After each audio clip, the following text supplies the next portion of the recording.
के लिए जिनकी शादी में बहुत थोड़ा टाइम रह गया। आज की वीडियो में मैं आपके साथ डिस्कस करूंगी pre bridal hygiene tips every bride must be followed. ये वीडियो हाइजीन पे एक कंप्लीट गाइडलाइन है। सर से पांव तक मैंने ईच एंड एवरी पॉइंट को डिस्कस करने की कोशिश की है। वैसे तो हर ब्राइड ही अपनी शादी पे बहुत ज्यादा खूबसूरत लग रही होती है, बहुत ग्लो होता है उसके फेस पर, लेकिन ये कैसे होता है? ये इस तरह से मुमकिन होता है कि आपको कुछ मेहनत करनी पड़ती है अपनी शादी से 1-2 माह पहले। तो ब्राइड्स, इस वीडियो में आपकी सभी प्रॉब्लम का सोल्यूशन भी मौजूद है। ये वीडियो जस्ट ब्राइड्स के लिए नहीं है। आप टीनेजर हैं तो भी इस वीडियो को फॉलो कर सकते हैं, होम मेकर है, ऑफिस यूनिवर्सिटी गोइंग गर्ल है तो भी इस वीडियो को फॉलो कर सकते हैं, क्योंकि बेसिकली ये हाइजीन के बारे में वीडियो है। थोड़ी सी लंबी वीडियो है, लेकिन आपने इस वीडियो को लास्ट तक देखना है और कोई भी पार्ट इस वीडियो का स्किप नहीं करना। So let's get start. So tip number 1, we have to prepare body डी10 मास्क। और ये सारे इसके इंग्रेडिएंट्स हैं। बाज दफा क्या होता है कि हमारे फेस और बॉडी का कलर मैच नहीं, की टैनिंग खत्म हो गई है। इसके बाद हमने बॉडी की डबल क्लींजिंग करनी है। तो सबसे पहले हम ऐसा सोप लेंगे जिसकी पीएच बहुत कम हो।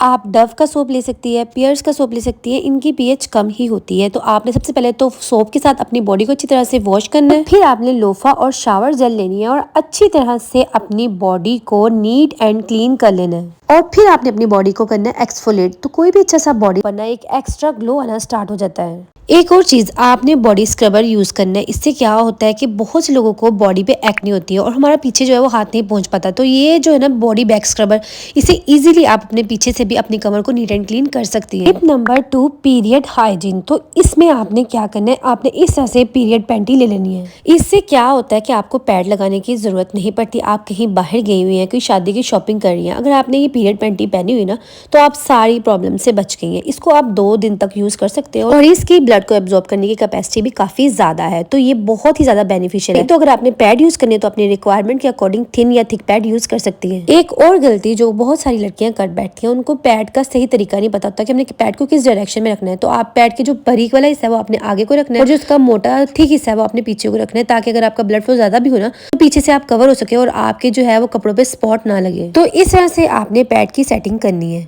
और एक और चीज के, आपने कभी भी पीरियड्स वाले कपड़े सारे कपड़ों के अंदर नहीं वॉश करने, आपने उनको सेपरेटली वॉश करना है और साथ ही अपनी पैंटीज वगैरह को भी वॉश कर लेना है। और वॉश करने के बाद आपने इनको किसी ड्राई जगह पे फैला देना है, ताकि इनको आप जो है वो जम फ्री कर सके, अच्छी तरह से ये सूख जाए। फिर आपने इनको तय करना है। टिप नंबर 3 के बॉडी के अनवांटेड हेयर आपने किस तरह से रिमूव करने हैं। तो बॉडी हेयर को रिमूव करने के लिए मैं आपको रिकमेंड करूंगी ये रेजर्स। सेम इसी तरह से फेशियल हेयर को रिमूव करने के लिए मैं आपको रिकमेंड करूंगी ये, इसके ऊपर मोटे बाल आएंगे। इसके अलावा आप वैक्स भी कर सकती हैं। तो ये मेरे पास शुगर वैक्स है और इसको अप्लाई करने का तरीका ये है कि आप इसके अलावा एक और मेथड है, वो है एपिलेटर। थोड़ा सा एक्सपेंसिव है लेकिन ये प्रोडक्ट वर्थ इट है। जहां से भी आपने हेयर रिमूव करनी हो वहां आप एपिलेटर देती चलूं कि जब भी आपने हेयर को रिमूव करना है ना तो इसके बाद आपने फटकड़ी लेनी है, इसको गीला करना है और जहां से हेयर रिमूव किए ना वहां पे इस फटकड़ी को अच्छी तरह से जो है ना वो आपने रब करना है। फटकड़ी एंटीसेप्टिक का काम करती है, आपकी स्किन के ऊपर एलर्जी रिएक्शन वगैरह होने नहीं देती है और इसके साथ साथ ये एंटीप्रेस्पिरेंट का भी काम करती है, मतलब कि स्वेटिंग को रोकने की कोशिश करती है। आप इसको अपने अंडर आर्म्स पे अप्लाई करके देखें,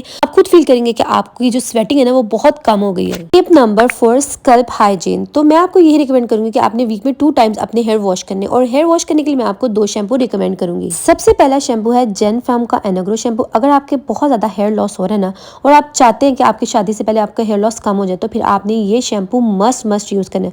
और दूसरा है vitamin E plus argan oil shampoo, जो कि ऑर्गेनिक ब्लूम का है। इसके अंदर सल्फेट नहीं है। अगर आप चाहते हैं कि आपके हेयर जो है ना वो स्मूथ सिल्की शाइनी हो जाए और आपके हेयर फ्रिज फ्री हो जाए, तो आपने ये शैम्पू यूज करना है। आप इसकी 1 बॉटल यूज करके देखिए, आप एक वाजिया डिफरेंस देखेंगे अपने हेयर में। इसके साथ साथ वीक में 1 दफा आपने हेयर ऑयलिंग भी जरूर करनी है। जोन सा भी हेयर ऑयल आपको सूट करता है, आपने उस हेयर ऑयल से वीक में 1 दफा हेयर ऑयलिंग करनी है। आपने जब भी हेयर ऑयलिंग करनी है, आपने इस ऑयल एप्लीकेटर को यूज करते हुए हेयर ऑयलिंग करनी है। इससे क्या होगा कि जो ऑयल है आपके रूट्स तक जाएगा, और अगर रूट तक जाएगा तो ही आपको हेयर ऑयलिंग का फायदा होगा। और दूसरा आपने क्या करना है, डेली बेसिस पे इस स्कल्प मसाजर के साथ अपने स्कल्प की मसाज करनी है। इससे क्या होगा, एक तो स्कल्प आपका एक्सफोलिएट होगा और दूसरा आपकी ब्लड सर्कुलेशन इंक्रीज होगी, और जब आपकी ब्लड सर्कुलेशन इंक्रीज होगी तो आपकी हेयर ग्रोथ भी इंक्रीज होगी। इसके अलावा अगर आपके हेयर ड्राई डल है और आप अपने हेयर को स्मूथ सिल्की बनाना चाहते हैं, तो फिर ऑर्गेनिक ब्लूम का ये केराटिन क्रीमी हेयर मास्क आप यूज करके देखिए। मेरे अपने हेयर फ्रीजी हैं और ये मास्क वर्थ इट है। बहुत ही अच्छा ये मास्क है और बहुत ही रीजनेबल प्राइस में मिलेगा। इसके साथ साथ अगर आपका बहुत ज्यादा हेयर लॉस हो रहा है और आप चाहते हैं कि आपका हेयर लॉस खत्म हो जाए, तो इसके लिए मैं आपको एक होम रेमेडी बताऊंगी। आपने धनिया लेना है और आपने 1 इंच अदरक का पीस लेना है और इन दोनों चीजों को ग्राइंडर के अंदर डाल के ना आपने अच्छी तरह से ग्राइंड कर लेना है। और फिर ग्राइंड करने के बाद आपने इसका जो पानी है ना वो छान लेना है। जो इसका पानी है ना वो आपका है टोनर। आपने इसे किसी स्प्रे वाली बोतल में डाल लेना है और फिर आपने क्या करना है कि आपने इसको ना अपनी जो सर की जिल्द ना उस पर स्प्रे करना है। और स्प्रे करने के बाद आपने क्या करना है कि जो आपकी जो उंगली है ना उससे जरिए आपने जो है ना इसकी मसाज करनी है। पूरी आपने अपने बालों के ऊपर इस जो है ना टोनर को अप्लाई कर लेना है और अपनी उंगलियों से इसकी मसाज करनी है। 5 से 10 मिनट मसाज करें और इसके बाद इस टोनर को 2 घंटों के लिए अप्लाई के रखें और इसके बाद आप अपने हेयर वॉश कर लें। आप जब अपने हेयर वॉश करेंगे ना तो पहले वॉश में आपको अपने हेयर में वॉल्यूम महसूस होगा और आपके हेयर बहुत ज़्यादा स्मूथ सिल्की शाइनी हो जाएंगे और आपको किसी स्ट्रेटनर करने की भी जरूरत नहीं पड़ेगी। टिप नंबर 5, स्किन हाइजीन, जिसको मेंटेन रखने के लिए मैं आपको ये 3 प्रोडक्ट्स रिकमेंड करूंगी। सबसे पहले तो मैं आपको कहूँगी कि आपने कोई भी अच्छा सा जेंटल फेस वॉश लेना है जो कि आपकी स्किन पे सूट करे। तो ये मैक का फेस वॉश है और इसमें काफ़ी टाइम से यूज़ कर रही हूँ, बहुत अच्छे इसका जो है ना रिजल्ट है। अगर आपकी स्किन ऑयली है तो फिर आप डर्माशाइन का ये फेस वॉश यूज़ करें। आपकी फेस के ऊपर से ऑयल को, डस्ट को, इम्प्योरिटीज़ को बहुत अच्छे से खत्म करके आपकी स्किन को नीट एंड क्लीन कर देता है। और फिर इसके अलावा आपने यूज़ करना है ब्राइट मॉइस्चर सीरम। अगर आप ब्राइड्स बनने वाली है ना तो फिर ये सीरम आपके लिए मस्ट है कि आपकी स्किन को ब्राइट, आपके फेस के ऊपर से पिगमेंटेशन को खत्म करता है, आपके जो पोर्स है उनको श्रिंक करता है। ये बेस्ट सीरम है, ये यशा ऑर्गेनिक्स का सीरम है और बहुत अच्छा है और आप मेरी स्किन देख सकते हैं। इस सीरम को आपने डेली बेसिस पे यूज करना, चाहे मॉर्निंग स्किन केयर में यूज करें या फिर नाइट में। इसके साथ साथ आपने ये फेस शीट मास्क लाजमी तौर पे यूज करना है वीक में 1 दफा। ये क्या करता है, ये आपके जो स्किन है उसके मॉइस्चर को बहाल करता है, आपकी स्किन को ड्राई नहीं होने देता। कुछ इस तरह का ये मास्क होता है जिसको आपने 10 से 15 मिनट के लिए अप्लाई करना होता है और आप देखेंगे कि आपके फेस के ऊपर एक इंस्टेंट सा ग्लो आ जाता है। टिप नंबर 6, आपने private part whitening cream use करनी है अगर आपके डार्क अंडर आर्म्स है या डार्क अंडर लेग्स है। तो ये ऑर्गेनिक ब्लूम की प्राइवेट पार्ट वाइटनिंग क्रीम है जिसके रिजल्ट्स बहुत ही अच्छे हैं। आप इसको अपने अंडर आर्म, अंडर लेग्स पे इजीली अप्लाई कर सकते हैं। सारी गर्ल्स को ये इशू होता है कि उनकी under arms, under legs area बहुत ज्यादा ब्लैक हो जाता है, तो ये क्रीम इस चीज को बहुत अच्छे से कवर करती है। Tip number 7, hand and feet hygiene. तो सबसे पहले हम हाथों की केयर की बात करते हैं कि आपने इस तरह से कोई ब्रश लेना है और फेस वॉश अप्लाई करके ना अच्छी तरह से अपने हाथों के ऊपर इस ब्रश को फेरना है ताकि जो आपके डार्क नकल्स है ना वो जो है वो अच्छी तरह से कवर हो जाए। फिर नीम गर्म पानी के अंदर आपने अपने हाथों को डिप करना है और लेमन को अच्छी तरह से आपने अपने पूरे हाथ पे फेरना है। इससे भी आपके हाथों की जो स्किन टोन है वो बहुत ज़्यादा बेटर हो जाएगी। और इसके साथ साथ नेल्स को आपने किस तरह से ग्रूम करना है ये भी बहुत ज़रूरी है। अगर आपके नेल्स कट होने वाले हैं तो इनको अच्छी तरह से कट करें और फिर फाइलर की मदद से इनको एक अच्छी सी शेप दें। फिर इसके बाद जब आप नेल पेंट अप्लाई करेंगे ना तो आपके नेल्स और आपके हैंड बहुत ही ज़्यादा खूबसूरत लगेंगे। बात कर लेते हैं पेडिक्योर की। तो आपने सबसे पहले अपने पाँव की अच्छी तरह से क्लींजिंग करनी है। फिर उसके बाद आपने कोई ब्रश लेना है, अच्छी तरह से अपने पाँव पे फेरना है। फिर नेल पेंट्स को आपने रिमूव कर लेना है, अगर नेल्स कट होने वाले हैं उनको कट कर लेना है। फिर कोई भी अच्छा सा एक्सफोलेटर लेके आपने अपने पाँव को एक्सफोलेट कर लेना है। देन रेजर लेके अपने पाँव के ऊपर से एक्स्ट्रा हेयर रिमूव कर लेने हैं और फिर शेविंग के बाद आपने क्या करना है, फाइलर लेके अपने नेल्स को फाइल करना है और फिर आपने फुट स्क्रबर अपने पाँव पे फेरना है और फिर आप नेल पेंट अपने पाँव पे अप्लाई करें। Tip number 8, maintain oral hygiene, जिसके लिए आपने डेली बेसिस पे 2 टाइम्स ब्रश करना है। एक तो सुबह उठते ब्रश करना है और रात को सोने से पहले ब्रश करना है और ब्रश आपने सर्कुलर मोशन में करना है। और माउथ से बैक्टीरिया को किल करने के लिए आपने कोई भी अच्छा सा माउथ वॉश यूज करना है, चाहे आप कोलगेट का यूज करें या फिर लिस्ट्राइन का यूज कर ले। ये आपके माउथ के अंदर से बैक्टीरिया को किल कर देता है और एक जो बुरी स्मेल आती है ना आपके माउथ से वो भी खत्म हो जाती है। इसके अलावा आपने इस तरह का बॉक्स अपने पास रख लेना जिसके अंदर इलायची और आपने बबल गम रखनी है। जब भी आपको फील हो कि आप बाहर आए कहीं और आपके माउथ से स्मेल आ रही है तो आप या तो एक इलायची चबा लें या फिर आप बबल गम खा लें। इसके साथ साथ आपने टंग स्क्रैपर भी यूज करना है। बाज़ लोग ये सोचते हैं कि टंग स्क्रैपर यूज करने से उनकी जो टंग है ना वो जख्मी हो जाएगी। ऐसा बिल्कुल भी नहीं है, इसको यूज करना बहुत ईजी है। आपकी टंग के ऊपर जितने भी जर्म्स बैक्टीरिया होते हैं ना ये उसको निकाल देता है बाहर।